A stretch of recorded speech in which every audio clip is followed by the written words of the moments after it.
রমজানের আগেই নির্বাচন হবে, আলহামদুলিল্লাহ বলেন, ইনশাল্লাহ বলেন। এতদিন তো আমরা শুধু জিকির শুনলাম ডিসেম্বর ডিসেম্বর ডিসেম্বর ছাড়া কোনো কথাই নাই। আজকে বলতেছে না ডিসেম্বরের দরকার নাই, ফেব্রুয়ারি মানে রোজার আগে হলেই হবে। জামাত ইসলাম বলেছিল রোজার আগে ভোট দাও, এরা বলেছিল ডিসেম্বরে দাও। তার মানে জামাত ইসলাম যেই প্রস্তাব দিয়েছিল ওই প্রস্তাবই কার্যকর হলো। কথা কর না গা। এখন আমার কথা হলো ভোট এপ্রিলে নাকি ফেব্রুয়ারি নাকি ডিসেম্বর এটা আমাদের জানার দরকার নাই। আমাদের কথা ডক্টর ইউনূসের কাছে অবশ্যই নির্বাচন করেন, তবে নির্বাচনের আগে দাবি হলো দুইটা। 1 নম্বর সংস্কার করতে হবে, 2 নম্বর গণহত্যার বিচার করতে হবে। 2000-3000 ছাত্র জনতাকে গুলি করে যারা শহীদ করে দিয়েছে, আমাদের প্রিয় ভাই আবু সাইদ মুগ্ধ, এখনো যাতে রক্তের গন্ধ শুকাই নাই, এদের বিচার আমরা চাই কি চাই না? গণহত্যার বিচার চাই কি চাই না? গণহত্যার বিচার হওয়ার পরে নির্বাচন হোক, আমাদের কোনো আপত্তি, আমাদের কোনো টেনশন। তবে তারেক জিয়াকে ধন্যবাদ দেই, তিনি উপলব্ধি করতে পেরেছেন, সঠিকটা বুঝেছেন। এই সময়ের ভেতরে সংস্কার হবে, তারপরে নির্বাচন হবে। ডক্টর মোহাম্মদ ইউনূস এমন আন্তর্জাতিক খেলোয়াড়, ডক্টর ইউনূস যদি বাংলাদেশে ক্ষমতা না নিত, ভারত ষড়যন্ত্র করে 3 মাসের ভেতরে তারাইয়া দিয়ে আবার হাসিনাকে ঢুকে দিত। একমাত্র শুধু পারেনি কার কারণে? এই ডক্টর ইউনূসের কারণে। এ হলো বাঘের বাচ্চা, আন্তর্জাতিক খেলোয়াড়।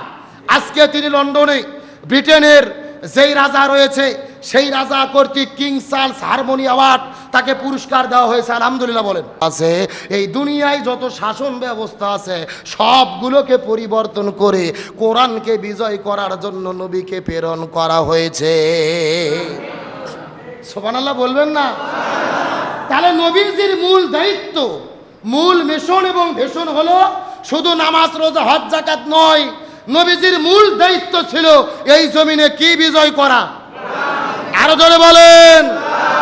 আর এই কোরআন যতদিন জমিনে বিজয় না হবে ততদিন পর্যন্ত শান্তি আসতে পারে।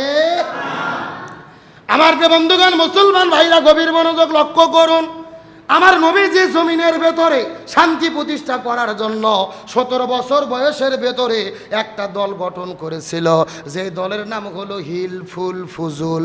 কি নাম বললাম? ভালো করে কথাগুলো বোঝার চেষ্টা করবেন।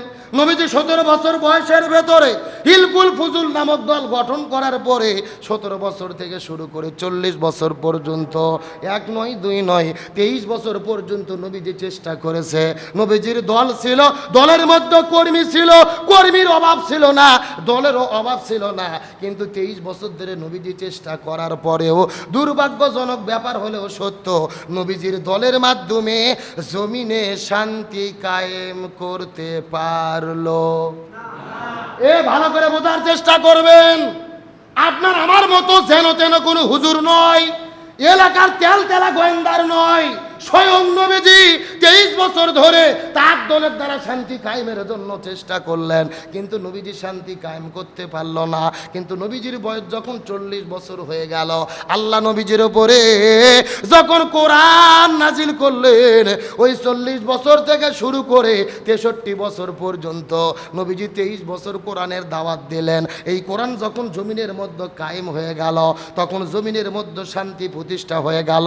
আমি আপনাদের বোঝানোর চেষ্টা করতেছি, নবীজির জীবনটাকে 2 ভাগে ভাগ করার চেষ্টা করেন। নবুয়ত পাওয়ার আগের হলো 23 বছর, আর পরের হলো 23 বছর। 17 বছর থেকে শুরু করে 40 বছর পর্যন্ত কয় বছর হয়? আবার 40 থেকে শুরু করে 63 বছর পর্যন্ত কয় বছর হয়?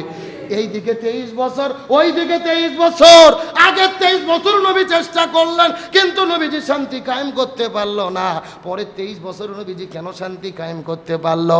এর পেছনে কারণ হলো আগের 23 বছরের ভেতরে নবীজির কাছে দল ছিল, কিন্তু নবীজির দলের সংবিধান আল্লাহর কোরআন ছিল না। কথা কি বোঝা যায়? ভালো করে বোঝেন। আমার মতো যেন তেন কোনো হুজুর না, এলাকার তেল তেলা গোয়েন্দার নেতা নয়, স্বয়ং নবী 23 বছর চেষ্টা করেছে, শান্তি কায়েম করতে পারেনি তার দলের দ্বারা। কারণ কি? ওই সময় কোরআন ছিল না। 40 বছর পরে কোরআন এলো, নবী কোরআন কায়েম করলেন, শান্তি প্রতিষ্ঠা হয়ে গেল। তার মানে বর্তমানে বাংলাদেশে যতগুলো রাজনৈতিক দল আছে বলতেছে স্বৈরাচার পালিয়ে গেছে, এখন আমরা শান্তি কায়েম করব। বহু দল বাংলাদেশে, একটা কথা পরিষ্কার করে বলি, ওই দলের দ্বারা শান্তি কায়েম সম্ভব হবে না যেই দল আল্লাহর কোরআন দিয়ে, যেই দল আল্লাহর কোরআনের সংবিধান দিয়ে পরিচালিত হয় না। কথা কি ক্লিয়ার না ভেজাল আছে? কারে যেই দল নিজেরাই কোরআন দিয়ে চলে না, ওদের নিজেদের মধ্যে তো মারামারি করে দলাদলি করে কুপকার। কথা কন না কে? এই গত 9 মাসে নিজেরা মারামারি করে 103 জন মারা গেছে। জোরে কোন সুবহানাল্লাহ। কি এ জোরে কোন নাউজুবিল্লাহ। তাহলে চিৎকার করে বলেন শান্তির জন্য কি লাগবে? আরো জোরে বলেন। এই যে বাংলাদেশ বর্তমান সরকার দেশ পরিচালনা করতেছেন, 16 বছর স্বৈরাচার পালিয়ে গেল, আমরা নতুন এক বাংলাদেশের ভবিষ্যৎ কি হবে এক সন্নিকটে দাঁড়িয়ে আছি। আগামীতে শান্তির জন্য আমাদের কিসের দরকার? একটা হতাশা ছিল, আশঙ্কা ছিল, নির্বাচন ডিসেম্বরে হবে নাকি এপ্রিলে হবে নাকি জুনে হবে, এমন একটা ভেজাল ছিল কি ছিল না? আজকে ডক্টর মোহাম্মদ ইউনূসের সঙ্গে তারেক জিয়ার দেখা হয়েছে, তারা উভয়ে সিদ্ধান্ত নিয়েছেন রমজানের আগেই নির্বাচন হবে। আলহামদুলিল্লাহ বলেন, ইনশাল্লাহ বলেন। এতদিন তো আমরা শুধু জিকির শুনলাম ডিসেম্বর ডিসেম্বর ডিসেম্বর ছাড়া কোনো কথাই নাই। আজকে বলতেছে না ডিসেম্বরের দরকার নাই, ফেব্রুয়ারি মানে রোজার আগে হলেই হবে। জামাত ইসলাম বলেছিল রোজার আগে ভোট দাও, এরা বলেছিল ডিসেম্বরে দাও। তার মানে জামাত ইসলাম যেই প্রস্তাব দিয়েছিল ওই প্রস্তাবই কার্যকর হলো। কথা কন না গা? এখন আমার কথা হলো ভোট এপ্রিলে নাকি ফেব্রুয়ারি নাকি ডিসেম্বর, এটা আমাদের জানার দরকার নাই। আমাদের কথা ডক্টর ইউনূসের কাছে অবশ্যই নির্বাচন করেন, তবে নির্বাচনের আগে দাবি হলো দুইটা। 1 নম্বর সংস্কার করতে হবে, 2 নম্বর গণহত্যার বিচার করতে হবে। 2000-3000 ছাত্র জনতাকে গুলি করে যারা শহীদ করে দিয়েছে, আমাদের প্রিয় ভাই আবু সাইদ মুগ্ধ, এখনো যাদের রক্তের গন্ধ শুকাই নাই, এদের বিচার আমরা চাই কি চাই না? গণহত্যার বিচার চাই কি চাই না? গণহত্যার বিচার হওয়ার পরে নির্বাচন হোক, আমাদের কোনো আপত্তি, আমাদের কোনো টেনশন। তবে তারেক জিয়াকে ধন্যবাদ দেই, তিনি উপলব্ধি করতে পেরেছেন, সঠিকটা বুঝেছেন। এই সময়ের ভেতরে সংস্কার হবে, তারপরে নির্বাচন হবে। ডক্টর মোহাম্মদ ইউনূস এমন আন্তর্জাতিক খেলোয়াড়, ডক্টর ইউনূস যদি বাংলাদেশে ক্ষমতা না নিত, ভারত ষড়যন্ত্র করে 3 মাসের ভেতরে তারাইয়া দিয়ে আবার হাসিনাকে ঢুকে দিত। একমাত্র শুধু পারেনি কার কারণে? এই ডক্টর ইউনূসের কারণে। এ হলো বাঘের বাচ্চা, আন্তর্জাতিক খেলোয়াড়। আজকে তিনি লন্ডনে ব্রিটেনের যেই রাজা রয়েছে সেই রাজা কর্তৃক কিং চার্লস হারমোনি অ্যাওয়ার্ড তাকে পুরস্কার দেওয়া হয়েছে। আলহামদুলিল্লাহ বলেন। ডক্টর মোহাম্মদ ইউনূস তামাম পৃথিবীতে 1 নয় 2 নয় 145টি আন্তর্জাতিক পুরস্কার পেয়েছে এবং 71টা দেশ 71টা ইউনিভার্সিটি তাকে অতিথি করে নিয়ে গিয়ে তাকে ডক্টরেট ডিগ্রি দিয়েছে। আলহামদুলিল্লাহ বলেন। আমরা তো দেখতাম হাসিনা বিভিন্ন দেশে দেশে ঘুরে টাকা দিয়ে ডিগ্রি কিনে আনতো, আর ডক্টর ইউনূস এমন জিনিস যার বক্তব্য বারাক ওবামা শোনে, জো বাইডেন শোনে, ডোনাল্ড ট্রাম্প শোনে, নেলসন ম্যান্ডেলা বসে বসে শোনে। ডক্টর ইউনূস হলো স্যার, আর তামাম পৃথিবীর নেতারা হলো ছাত্র। কথা কন না গা? ইউনূস শুধু দেশের নেতা না, হলো বিশ্ব লিডার। তামাম পৃথিবীর লোক তাকে চেনে, তার কারণে ভারত ষড়যন্ত্র করে পেরে উঠতে পারেনি। সুতরাং ইউনূসকে বলতে চাই, আপনার যতটুকু সময় লাগে নেন, সংস্কার করেন, বিচার করেন, তারপরে নির্বাচন করেন। আমাদের কোনো আপত্তি, আমাদের কোনো আপত্তি। তবে এই সুযোগটা আমাদের কাজে লাগে। আমাদের কি বিজয়ের জন্য চেষ্টা করা লাগবে? আরো জোরে বলেন। আমরা যদি কোরআনের পক্ষে থাকতে পারি, কোরআন বিজয়ের পক্ষে রায় দিতে পারি, এই জমিনের মধ্যে কোরআন কায়েম করতে পারি, তাহলে শান্তি আসবে, নতুবা শান্তি পাওয়া সম্ভব নয়। তার কারণ চিৎকার করে বলেন, শান্তির জন্য কি লাগবে? আর এই কোরআন কায়েমের আন্দোলন করা প্রত্যেকটা মুসলমানের জন্য কি? আরো জোরে বলেন। নামাজ, রোজা, হজ, যাকাত যেমন ফরজ, এই জমিনের ভেতরে কোরআনের আইন কায়েমের আন্দোলন করা তেমনি রূপে। কিন্তু মনে কষ্ট, আমরা নামাজের ফরজ মানি, হজের ফরজ মানি, যাকাতের ফরজ মানি, জিকিরের ফরজ মানি, কিন্তু আল্লাহর জমিনে আল্লাহর কোরআন বিজয়ের ফরজ আমরা মানি না। অথচ সব ফরজের বড় ফরজ হলো কোরআন কায়েমের আন্দোলন করা। ভালো করে বোঝার চেষ্টা করেন। আল্লাহর কোরআন বলেছেন, ওয়াতাসিমু বিহাবলিল্লাহি জামিয়া ওয়ালা তাফাররাকু, তোমরা যদি মুসলমান হও এই জমিনে দিন কায়েমের আন্দোলন করো, আল্লাহর রশিকে ঐক্যবদ্ধভাবে আঁকড়ে ধরো। কার কথা? আল্লাহর কোরআন বলেছেন, ওয়ালতাকুম মিনকুম উম্মাতুন ইয়াদউনা ইলাল খায়র ইয়ামুরুনা বিল মারুফ ওয়া ইয়ানহাউনা আনিল মুনকার। তোমাদের ভেতরে অবশ্যই একটা দল থাকতেই হবে যারা সৎ কাজের আদেশ করবে, অন্যায় কাজে বাধা দেবে। আল্লাহর কোরআন বলেছেন, আল্লাযীনা ইম্মাক্কান্নাহুম ফিল আরদি আকামুস সালাহ ওয়া আতাবুজ যাকাহ ওয়া আমারু বিল মারুফ ওয়া নাহাউ আনিল মুনকার। কোন মুসলমান দল যদি ক্ষমতায় যায়, চারটে কর্মসূচি বাস্তবায়ন করবে। 1 নম্বর নামাজ বাধ্যতামূলক করবে, 2 নম্বর যাকাত ভিত্তিক অর্থনীতি কায়েম করবে, 3 নম্বর ভালো কাজ চালু করবে, 4 নম্বর মন্দ কাজ বন্ধ করবে। ক্ষমতায় যাওয়ার পরে এই 4 কর্মসূচি যারা বাস্তবায়নের ঘোষণা দেবে, ইমানদার মুসলমান হিসেবে তাদের পক্ষেই আমাদের থাকতে হবে। বক্তব্যে কি আব্দুল সালাম যুক্তিবাদী না আল্লাহর? ভালো করে বোঝেন, কোরআনের এই 4 কর্মসূচি যদি বিএনপি কায়েমের ঘোষণা দেয়, বিএনপি যদি বলে আমরা কোরআন দিয়ে দেশ চালাবো, তো বিএনপির পক্ষে আমরাও থাকতে রাজি আছি। কথা কন না গা?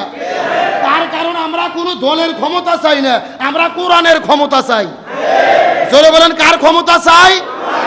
একেবারে সোজা কথা, জমিন যার, আইন চলবে তার। যারা কোরআনের আইন কায়েম করতে চাবে, তাদের পক্ষে থাকা হলো আমাদের জন্য ফরজ। তাদের পক্ষে থাকা কি? ভালো করে বোঝার চেষ্টা করেন। আল্লাহর কোরআন বলেছেন, ওয়ামাই ইয়াবতাগি গায়রাল ইসলামি দীনান ফালা ইউকবালা মিনহু ওয়া হুয়া ফিল আখিরাতি মিনাল খাসিরিন। আল্লাহর কোরআন বলেছেন, কোরআন বাদ যদি কেউ বিয়ে করে, ওই বিয়ে আল্লাহর দরবারে কবুল হবে না। কোরআন বাদ যদি কেউ ব্যবসা করে, ওই ব্যবসা আল্লাহর দরবারে কবুল হবে না। কোরআন বাদ যদি কেউ চাকরি করে, ওই চাকরি আল্লাহর দরবারে কবুল হবে না। কোরআন বাদ যদি কেউ রাজনীতি করে, ওই রাজনীতিও আল্লাহর দরবারে কবুল হবে না। তাহলে দল যদি করাই লাগে, কিসের দল করব? রাজনীতি যদি করাই লাগে, কিসের রাজনীতি করব? তার কারণ শান্তির জন্য প্রয়োজন কি? আরো জোরে বলেন।